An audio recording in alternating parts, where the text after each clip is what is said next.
Então, dando continuidade aqui às estratégias para perda de peso, nós vamos falar agora de algumas coisas para tentar acelerar um pouco essa perda de gordura corporal. Então, quando a gente pensa em emagrecer, a primeira coisa que se faz é pensar em criar um déficit energético, né? Quando a gente oferece para o nosso corpo menos energia do que ele gasta, qual que é a tendência natural? Que ele mobilize mais suas reservas e comece a gastar essas reservas, né? E a principal reserva de energia no corpo é a gordura, que é o que a gente quer diminuir. E aí, mobilizando e utilizando mais essas reservas, o sujeito vai diminuindo a massa adiposa corporal e, consequentemente, vai acontecendo o emagrecimento, né? O modo mais tradicional de se fazer isso é o que a gente chama de restrição energética contínua.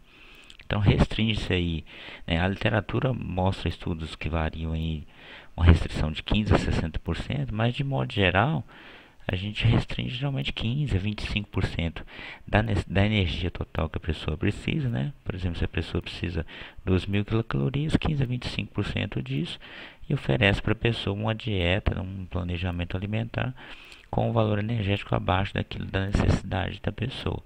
E, consequentemente, ela vai e coloca isso para todos os dias. Todos os dias ela vai fazer uma ingestão alimentar com um déficit energético. Isso é restrição energética contínua. Por que deve-se evitar restrição muito elevada? Porque quanto maior for a restrição energética, maior a probabilidade de perda de massa livre de gordura. O que não é interessante, né? Porque a massa livre de gordura, a massa magra, ela tem um peso importante no nosso metabolismo basal.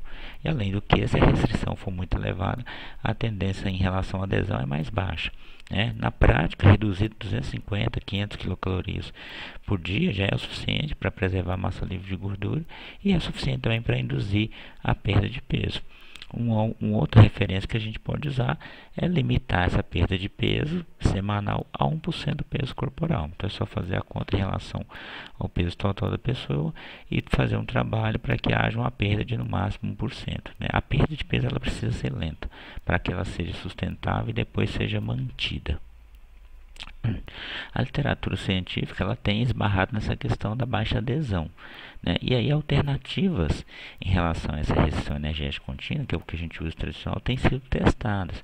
Eu vou falar um pouco aqui de uma alternativa que tem ganhado aí um número maior de investigações e inclusive de utilização mesmo, que é o jejum intermitente. A gente tem aí diversos protocolos de jejum intermitente. Eu coloquei aqui os principais que têm sido documentados na literatura. Um deles é o ADF, né, Alternate Day Fast, que é o jejum em dia alternado.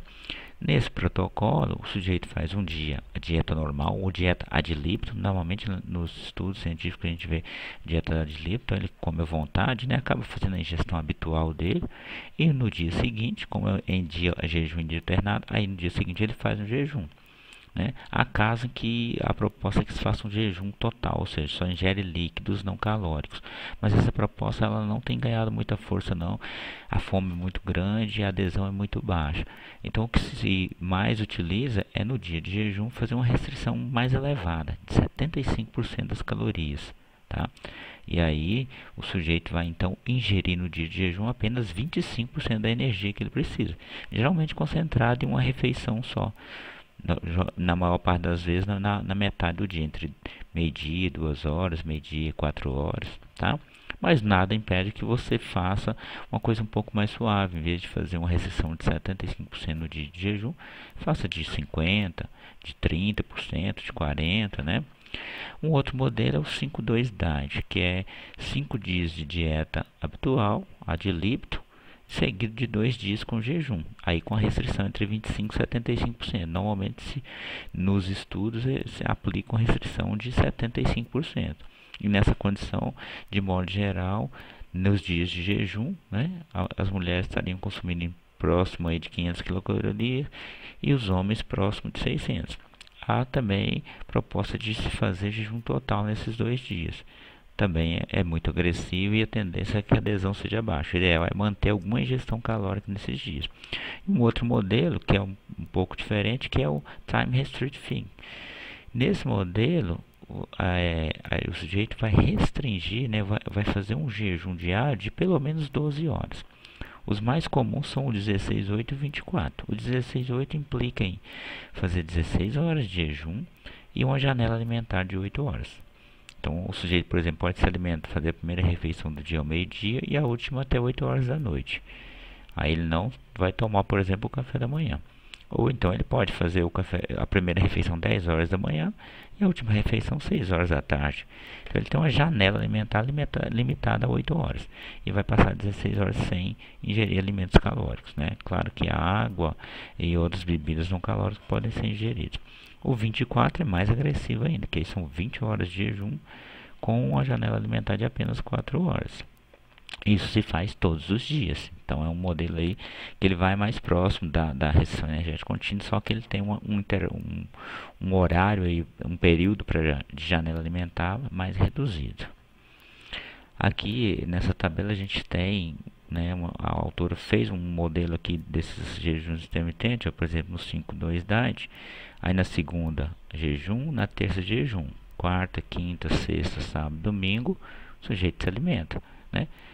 Os dias que você vai colocar jejum, aí o sujeito pode olhar e achar, se ele achar que outros dias são mais confortáveis de fazer, ele pode fazer, não tem necessidade. E alguns autores até sugerem que os 2 dias de jejum nesse modelo aqui, eles não sejam consecutivos, sejam alternados. O alternate day fast, né, é aquilo que eu falei, um dia se alimenta, um dia jejum, um dia se alimenta, um dia jejum e assim sucessivamente. E o time restricted feeding todos os dias um jejum de 12 ou mais horas, sendo mais utilizado jejum de 16 horas e de 20 horas. Mas você pode fazer de 13, de 14, de 15, né? Aquilo que se adequa melhor à sua situação. Aí vem uma questão, será que a restrição energética contínua, que é o que a gente faz tradicionalmente, é pior do que fazer um jejum intermitente? Ou é melhor do que fazer um jejum intermitente? Ou as duas são equivalentes, né? Se a gente vai trocar uma estratégia por outra, ela tem que ser pelo menos potencialmente igual, né? Se o jejum intermitente for comprovadamente pior do que a restrição energética contínua, faz sentido a gente ficar utilizando. Antes da gente ver alguns estudos que fazem essa comparação, é importante ter em mente que o jejum intermitente, vários estudos têm mostrado que ele não é maléfico para a saúde. Né? Ao contrário, vários marcadores de saúde melhoram quando você faz algum tipo de jejum intermitente. Então a gente tem melhora em marcadores de saúde aí, bioquímicos, como glicemia de jejum, insulinemia e perfil lipídico, né? Estudos mostrando redução de doenças cardiovasculares, diabetes tipo 2, câncer e doenças neurodegenerativas, redução de massa corporal e de gordura visceral e até mesmo aumento de longevidade. Então, a tendência normal é a gente esperar um resultado positivo em relação aos marcadores de saúde quando se faz o jejum. Assim como também acontece com a restrição energética contínua, né? Então, vamos ver alguns estudos. Então, nesse estudo aqui, ó, os autores pegaram aqui uma amostra de 10 homens e 5 mulheres com 45 anos de idade média, fez um estudo crossover de 8 semanas. Então, durante 8 semanas, eles ficaram num tratamento e depois mais 8 semanas com outro tratamento. Então, as mesmas pessoas participaram dos 2 tratamentos. O que era o tratamento? Então, ele deu uma dieta de manutenção. Essa dieta era fornecida. O que é dieta de manutenção? A dieta normocalórica. Ela não é nem para engordar e nem para emagrecer. Só que ele fez o seguinte, ele fez 2 tratamentos. Num tratamento, essa dieta era dividida em 3 refeições. Café da manhã, lanche e jantar. E na outra era feita apenas em uma refeição, ou seja, toda a caloria do dia era consumida em uma refeição. Essa refeição tinha que ser feita numa janela alimentar das 24 horas. Então, na prática, ele estava fazendo aquele jejum 24. Então, 20 horas sem se alimentar e 4 horas para se alimentar. Vamos ver o que aconteceu. Aqui tem uma tabela que mostra os efeitos na composição corporal. Então aqui tem os valores do início, antes das intervenções. Então o que foi observado? Quem consumiu as calorias em uma refeição só, perdeu um pouco de peso, perdeu gordura e até conseguiu aumentar um pouquinho a massa magra. Ao contrário de quem fez as 3 refeições. Lembra que era o mesmo valor calórico, que ganhou um pouquinho de peso, a gordura ficou mais ou menos estável, né? E a massa magra até diminuiu um pouquinho. Então ele mostra aqui que o jejum, consumir todas as calorias numa refeição foi melhor para a composição corporal do que consumir todas as calorias em 3 refeições, né? Ele coloca aqui na conclusão dele que o consumo de uma refeição por dia resultou na perda de peso e diminuiu a massa magra com pouca modificação no consumo calórico. O que ele observou? Que quando ele restringiu todo o consumo energético a uma refeição, muitos dos sujeitos não conseguiam bater aquele número de calorias, né? Acabaram consumindo um pouquinho menos, porque há uma limitação, né, de ingestão mesmo. Isso acabou contribuindo também para que tivessem esse efeito aí. Lembra que a dieta era de manutenção, não foi elaborado um planejamento alimentar com o objetivo de diminuir a ingestão calórica, tá? Esse outro estudo aqui, ó, com 107 mulheres com idade de 30 a 45 anos, né, IMC variando de 24 a 40, mas de modo geral eram com sobrepeso e obesidade, e ele teve uma duração mais longa, 16 meses, né. Aqui ele comparou, né, restrição energética contínua com jejum intermitente, o 5-2. Então, um grupo foi submetido a uma dieta onde tinha uma restrição energética de 25% da sua necessidade, isso 7 dias por semana. Então, pegou lá, o sujeito, por exemplo, tem uma necessidade de 2.000 quilocalorias, ele ia passar a ingerir 1.500 quilocalorias todos os dias da semana, aquilo que a gente faz tradicionalmente. E o outro grupo, não, era o 5-2. Então, 5 dias dieta ad libitum, né, habitual, e os 2 dias de jejum, a restrição era de 75%. Então, nesses 2 dias, a ingestão das pessoas nesse grupo ficou de aproximadamente 650 quilocalorias. Tá?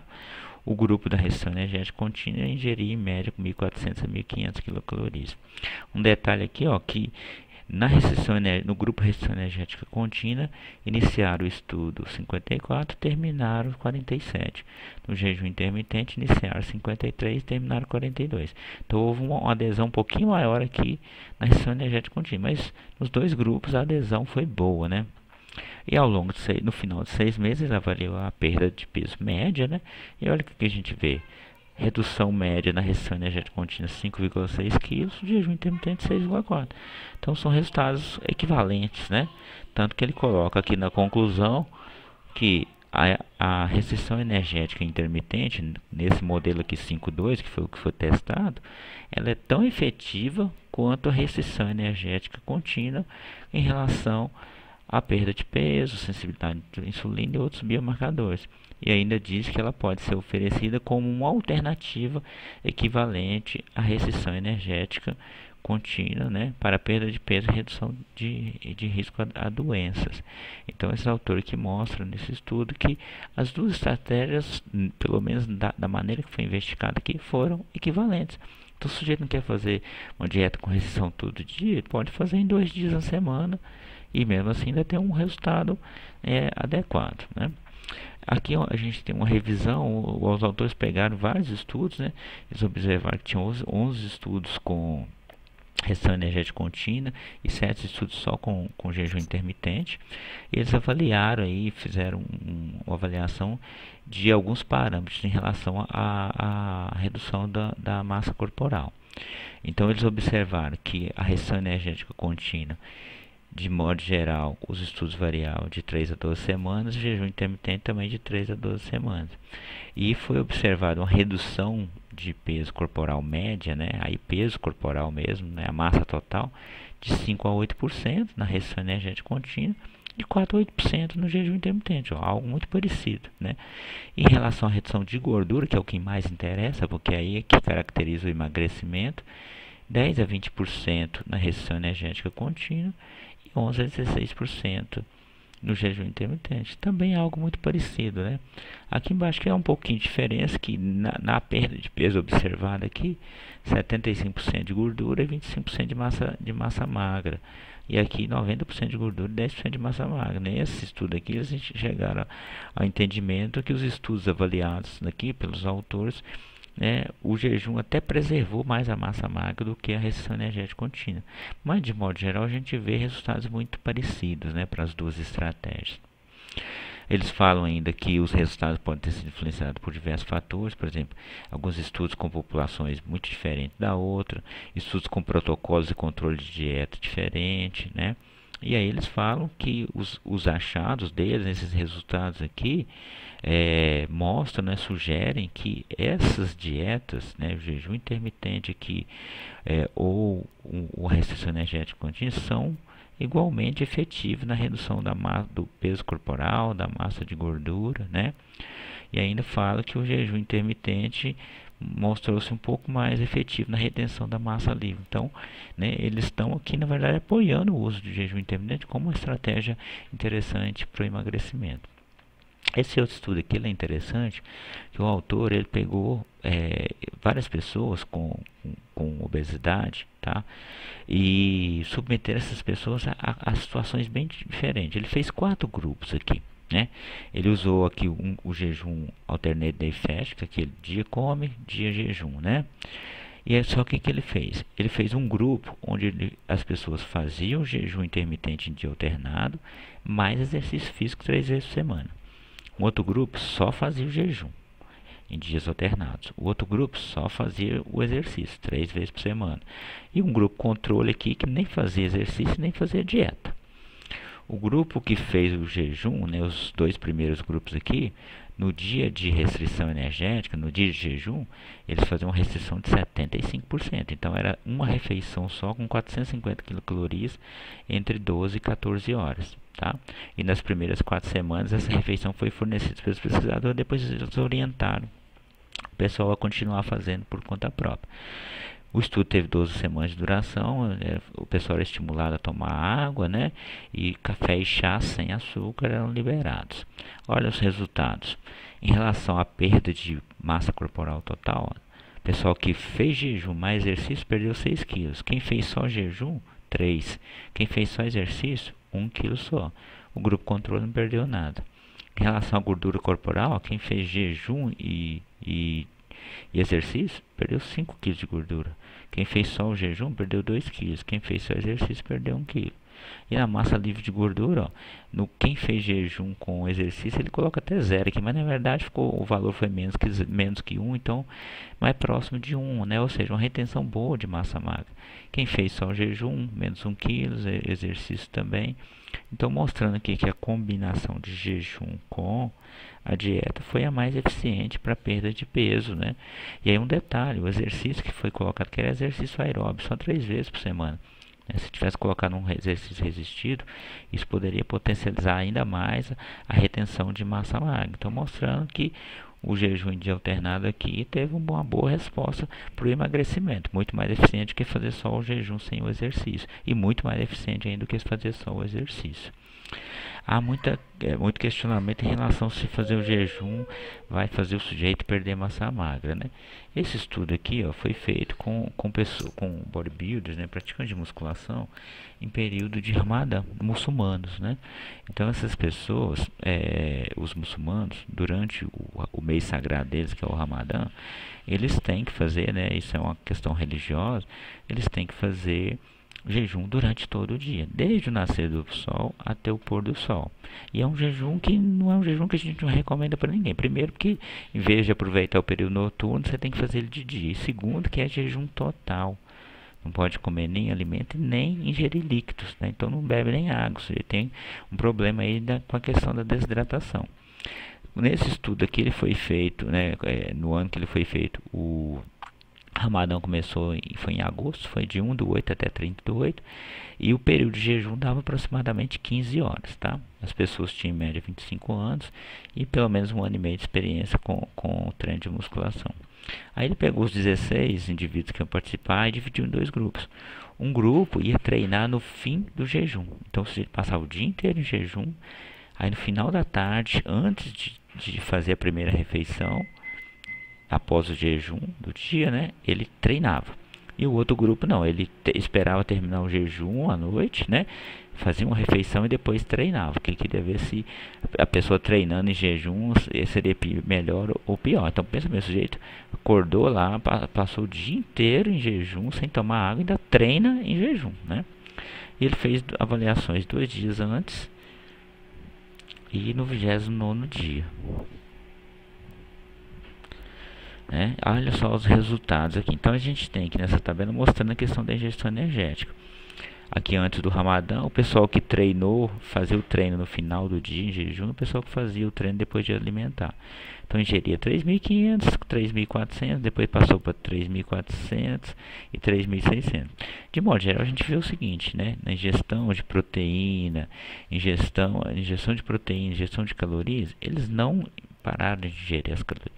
Mesmo mudando ali, passando a ingerir, né, no período da noite e no início da manhã, antes do sol nascer, eles continuaram ingerindo praticamente o mesmo volume de calorias e o mesmo volume de nutrientes. Então não houve uma restrição energética durante esse período.